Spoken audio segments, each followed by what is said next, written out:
অবশেষে বাংলাদেশ পাকিস্তান সিরিজ নিয়ে ধোঁয়াশা কেটে গেছে।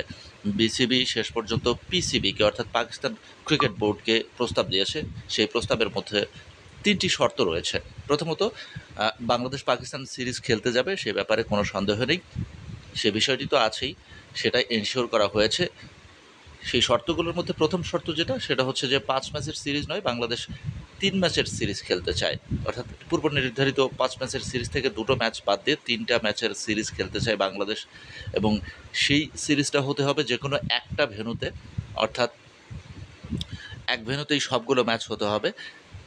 ভেন্যু হিসেবে বাংলাদেশের পছন্দের তালিকায় রয়েছে লাহোরের গাদ্দাফি স্টেডিয়াম, এবং সেই ভেন্যুটাতেই, সেই স্টেডিয়ামতেই সবগুলো ম্যাচ বাংলাদেশ খেলতে চায়। সেটা যে নিরাপত্তা ইস্যুতে, সেটা বলার অপেক্ষা রাখে না। তৃতীয় এবং শেষ শর্ত, আগামী ৩০ মের মধ্যে সফর শেষ করতে হবে। অর্থাৎ ৩টা ম্যাচ এই ৩০ মের মধ্যেই হতে হবে। ৩০ মের পরে বাংলাদেশ দল দেশে ফিরে আসবে।